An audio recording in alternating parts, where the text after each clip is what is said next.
150 years ago, the business corporation was a relatively insignificant institution. Today, it is all-pervasive. Like the church, the monarchy, and the Communist Party in other times and places, the corporation is today's dominant institution. Evolution, impacts, and possible futures of the modern business corporation. Initially given a narrow legal mandate, what has allowed today's corporation to achieve such extraordinary power and influence over our lives? We begin our inquiry as scandals threaten to trigger a wide debate about the lack of public control over big corporations. Last night, I was awakened from a fitful sleep shortly after 2 o'clock in the morning by a shrill, sibilant, faceless voice. I couldn't make it out at first in the dark bedroom. I said, "I'm sorry, you will have to talk a little louder." And the voice said to me, "I want you to tell the people the truth." Not an easy thing to do because the people don't want to know the truth. And I said, "You're kidding. What the hell should I know about the truth?" But the voice said to me, "Don't worry about the truth. I will put the words in your mouth." And I said, "What is this, the burning bush? For God's sake, I'm not Moses." And the voice said to me, "And I'm not God. What has that got to do with it?" And the voice said to me, "We're not talking about eternal truth or absolute truth or ultimate truth. We're talking about impermanent, transient human truth. I don't expect you people to be capable of truth, but God damn it, at least you're capable of self-preservation. I don't have to tell you things are bad. Everybody knows things are bad. It's a depression. Everybody's out of work or scared of losing their job. We know the air is unfit to breathe and our food is unfit to eat. We sit watching our TVs while some local newscaster tells us that today we had 15 homicides and 63 violent crimes, as if that's the way it's supposed to be.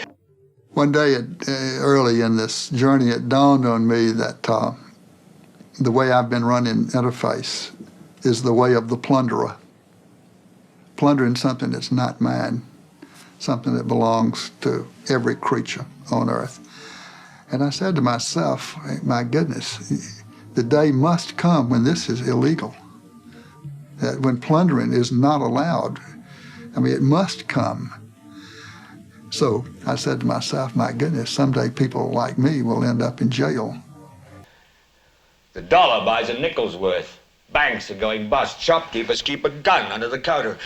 Punks are running wild in the street, and there's nobody anywhere who seems to know what to do, and there's no end to it. So I thought about it for a moment, and then I said, okay, you have 40 million Americans listening to you, and after this show you could have 50 million. For Pete's sake, I'm not asking you to walk the land in sackcloth and ashes preaching the Armageddon. You're on TV, man. And all we say is, please, at least leave us alone in our living rooms. Let me have my toaster and my TV and my steel-belted radios, and I won't say anything. Just leave us alone. Well, I'm not going to leave you alone. I want you to get mad. We know things are bad, worse than bad. They're crazy. It's like everything everywhere is going crazy, so we don't go out anymore. We sit in the house, and slowly the world we're living in is getting smaller. Of course they make a profit, and it's a good thing. That's the incentive that makes capitalism work, to give us more of the things that we need. That's the incentive that other economic systems lack. What makes America the greatest country in the world? What about the people? Why is America not the greatest country in the world, Professor? That's my answer. You're saying... Yes. Let's talk about... Fine. Sharon, the NEA is a loser. Yeah, it accounts for a penny out of our paycheck, but he gets to hit you with it anytime he wants. It doesn't cost money. It costs votes. It costs airtime and column inches. You know why people don't like liberals? Because they lose. I don't want you to protest. I don't want you to riot. I don't want you to write to your congressman because I wouldn't know what to tell you to write. I don't know what to do about the depression and the inflation and the Russians and the crime in the street. All I know is that first, you've got to get mad. You've got to say, I'm a human being. God damn it. My life has value. If liberals are so fucking smart, how come they lose so goddamn always? Hey, and with a straight face, you're going to tell students that America is so star-spangled awesome that we're the only ones in the world who have freedom? Canada has freedom. Japan has freedom. The UK, France, Italy, Germany, Spain, Australia, Belgium has freedom. So 207 sovereign states in the world, like 180 of them have freedom. Do many people have family work? Just me. You support, how many people do you support? 8 people. 8 people. And how do you do with that salary? Is it enough? ¿Alcanza? ¿Es suficiente para cuidar 8 gente? In fact, the corporation is legally bound to put its bottom line ahead of everything else, even the public good. So, I want you to get up now. I want all of you to get up out of your chairs. I want you to get up right now and go to the window, open it, and stick your head out and yell, "I'm as mad as hell, and I'm not going to take this anymore!" There is absolutely no evidence to support the statement that we're the greatest country in the world. We're 7th in literacy, 27th in math, 22nd in science, 49th in life expectancy, 178th in infant mortality, 3rd in median household income, number 4 in labor force, and number 4 in exports. It might be true that there are 6 billion people in the world and counting. Nevertheless, what you do makes a difference. It makes a difference, first of all, in material terms, makes a difference to other people, and it sets an example. And in short, I think the message here is that we should never simply write ourselves off and see ourselves as the victim of various forces. It's always our decision who we are. I want you to get up right now. Get up, go to your windows, open them, and stick your head out and yell, "I'm as mad as hell, and I'm not going to take this anymore! I'm as mad as hell, and I'm not going to take this anymore!" We lead the world in only 3 categories: number of incarcerated citizens per capita, number of adults who believe angels are real, and defense spending, where we spend more than the next 26 countries combined, 25 of whom are allies. This is a private company. Yes. Without permission, how can you come in? Well, the door was wide open, and The only wide open is for the employees, not for you. the door was wide open. No. That's my clothes. Those are my clothes. Wait, Give them the... You don't have any of the protection to be here. Now, none of this is the fault of a 20-year-old college student, but you nonetheless are, without a doubt, a member of the worst generation ever. So when you ask what makes us the greatest country in the world, I don't know what the fuck you're talking about. Yosemite? One day, we found a big pile of Nike's internal pricing documents. Nike assigns a time frame to each operation. They don't talk about minutes.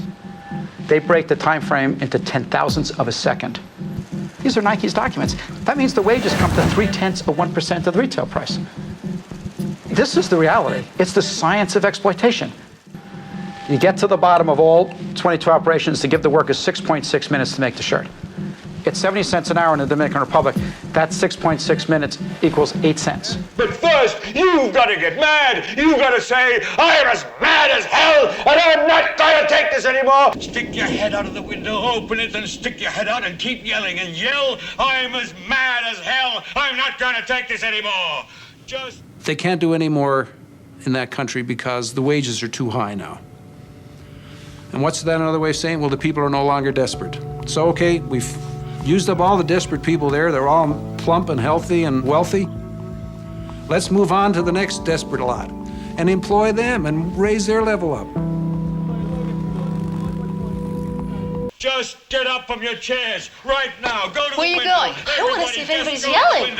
Open it and stick your head out and yell and keep yelling. I'm not gonna take it anymore! I'm mad as hell and I'm not gonna take it anymore! I'm mad as hell! I'm not gonna take it anymore! I'm mad as hell and I'm not gonna take it anymore! And that one day everything will be owned by somebody. And we're not just talking goods here. We're talking human rights, human services, essential services for life, education, public health, social assistance, pensions, housing, survival of the planet, the areas that we believe must be maintained in the commons or under common control, or we will collectively die, water and air.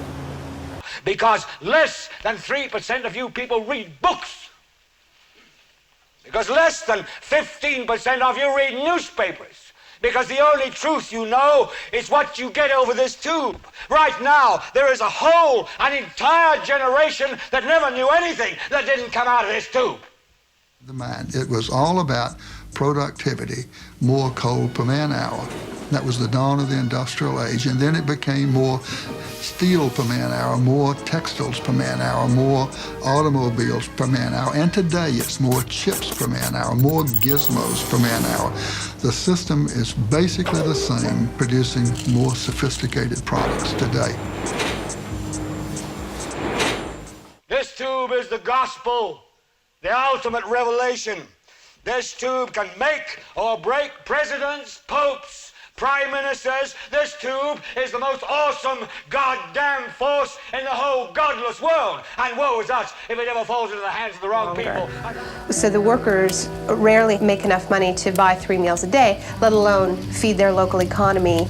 Through the investment that's attracted to these countries, there will be a trickle-down effect into the communities. But because so many countries are now in the game of creating these free trade enclaves, they have to keep providing more and more incentives for companies to come to their little denationalized pocket, and the tax holidays get longer. So you listen to me. Listen to me. Television is not the truth. Television is a goddamn amusement park. Television is a circus, a carnival, a traveling troupe of acrobats, storytellers, dancers, singers, jugglers, sideshow freaks, lion tamers, and football players. We're in the boredom-killing business.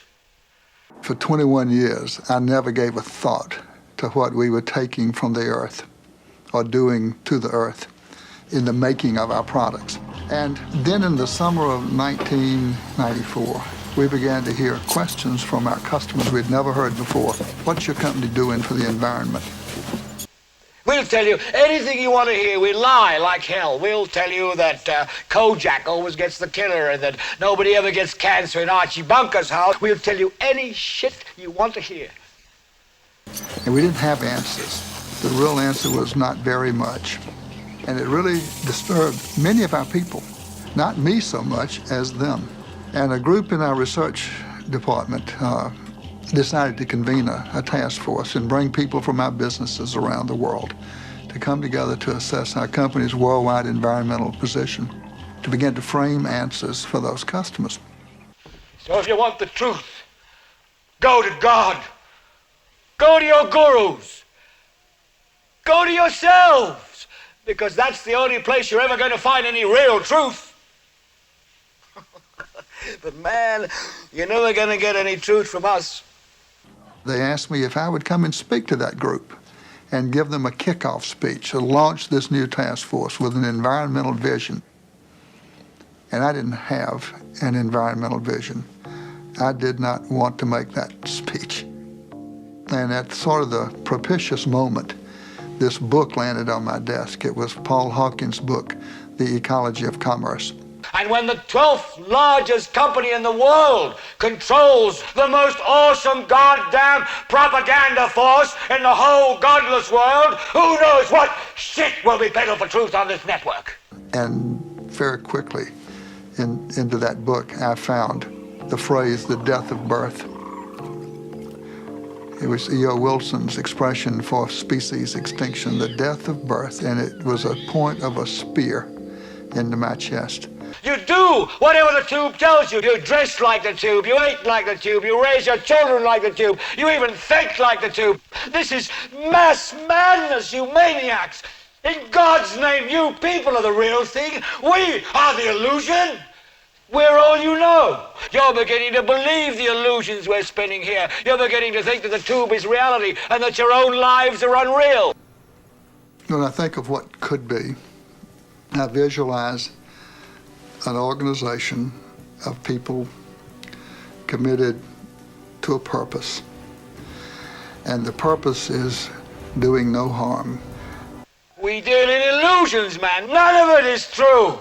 But you people sit there day after day, night after night, all ages, colors, creeds. I see a company that has severed the umbilical cord to Earth for its raw materials, taking raw materials that have already been extracted and using them over and over again, driving that process with renewable energy. So turn off your television sets, turn them off now, turn them off right now, turn them off and leave them off, turn them off right in the middle of the sentence I'm speaking to you now. Turn them off!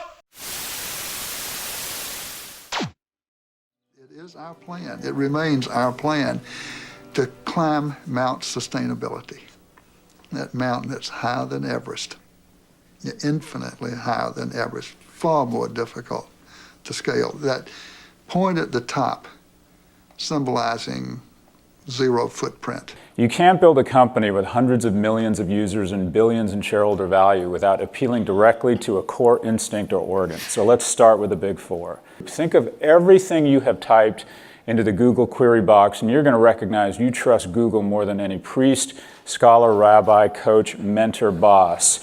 Google knows if you're about to get married, it knows if you're about to get divorced, it knows what diseases you have, it knows what diseases you have exposed yourself to. Google knows more about you than any entity in your history, past or present. Facebook is tapping into our need to love. One of the wonderful things about our species is that we not only need to be loved, kids with poor nutrition and decent amounts of affection have better outcomes than kids with good affection, with poor affection and good nutrition, but we need to love others.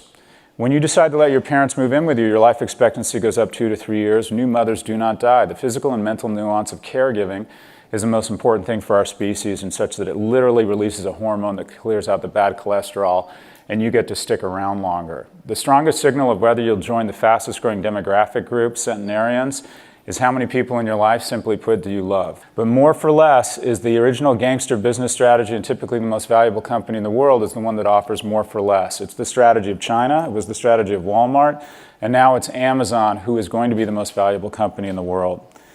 Apple. After survival, our strongest instinct is procreation.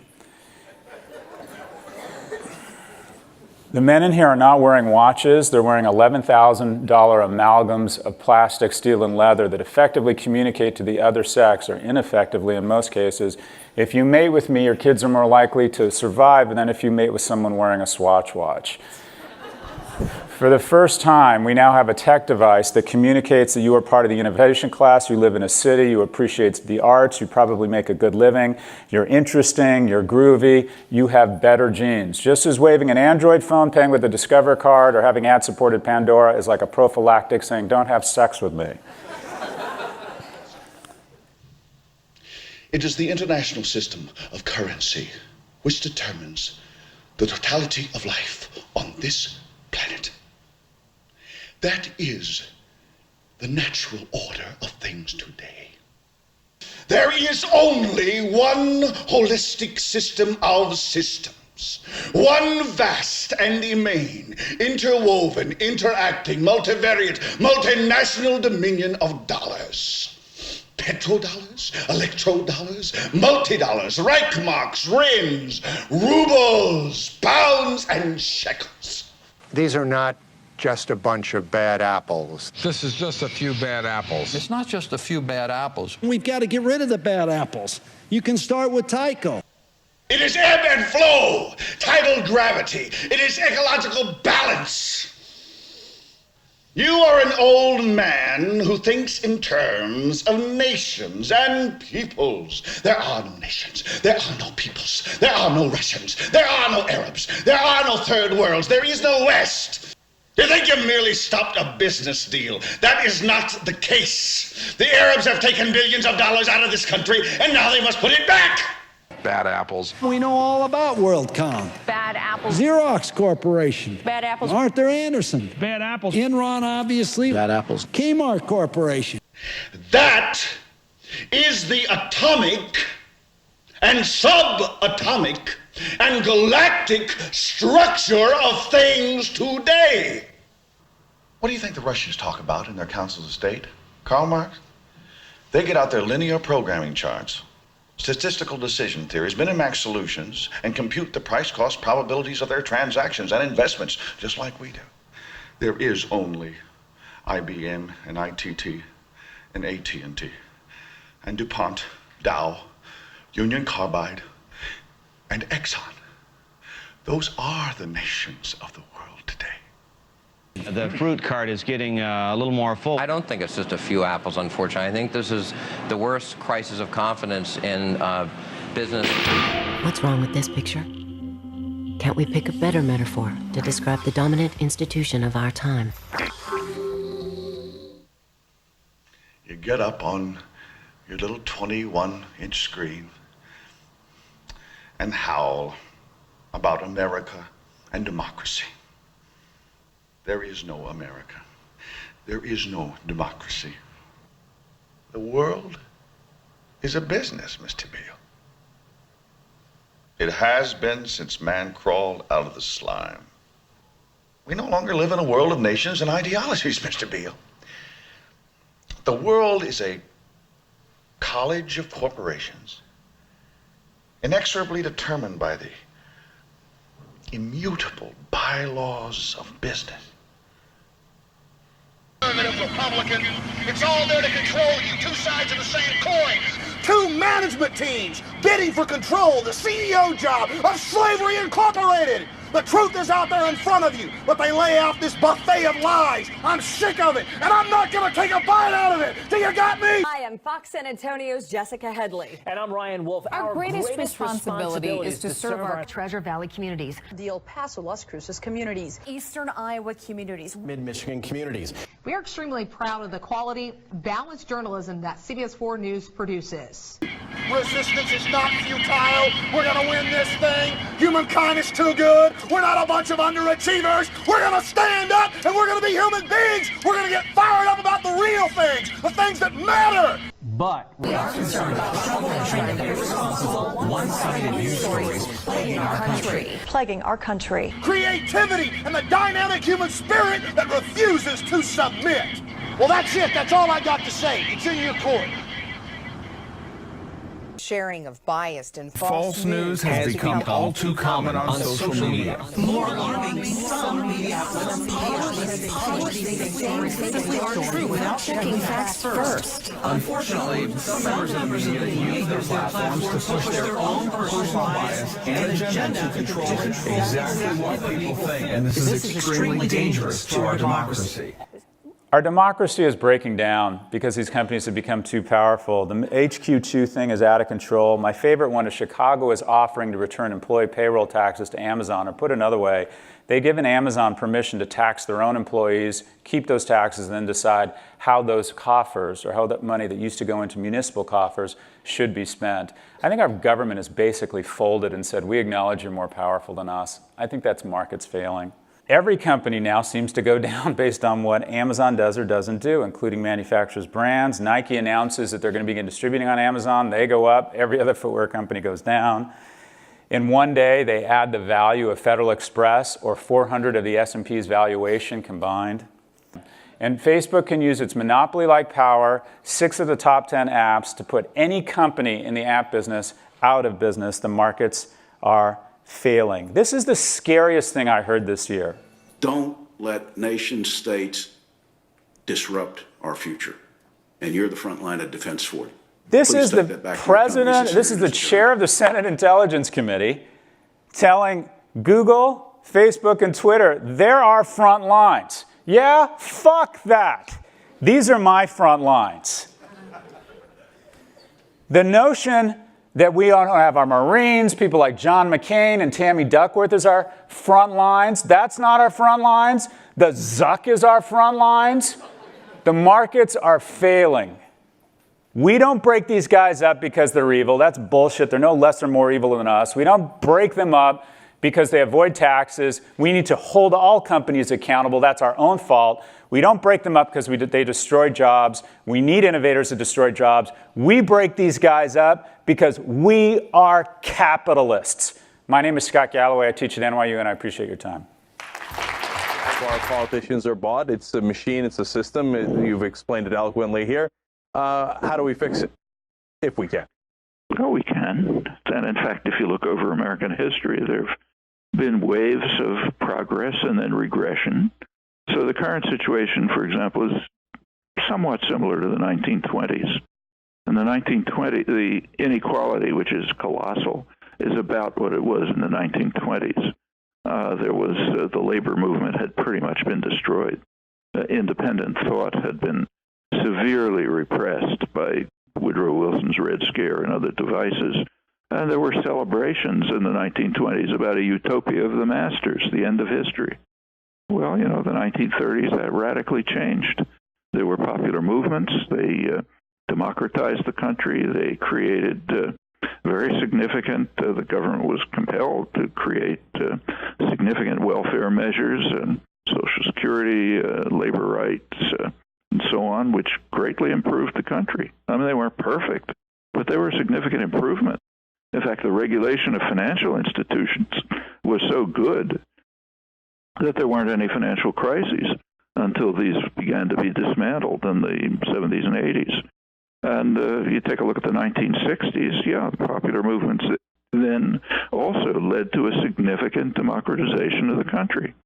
The protection of freedom of speech, which I mentioned, was essentially on the wave of the civil rights and other popular movements. Women's rights, a very significant fact, the rights of ethnic minorities, these created a more free and just society. And it can happen again. It's not going to happen by itself. It takes work, dedication, effort, but it can happen. So how did they do it then, and what can we learn from that so we can do it now? Well, it's not a big secret. I don't know how old you are, but I lived through it, actually both of them. I was a child in the 30s. I was very active in the 60s. There's no big secrets. Education, organization, dedication, commitment, picking actions appropriate to situations. All of that works. You can look through the details, but we can, so sit-down strikes in the 1930s, organization of women's consciousness-raising groups in the 60s and the 70s, anti-war activism. I mean, all of these things work. They have to be done, of course. They don't happen by themselves.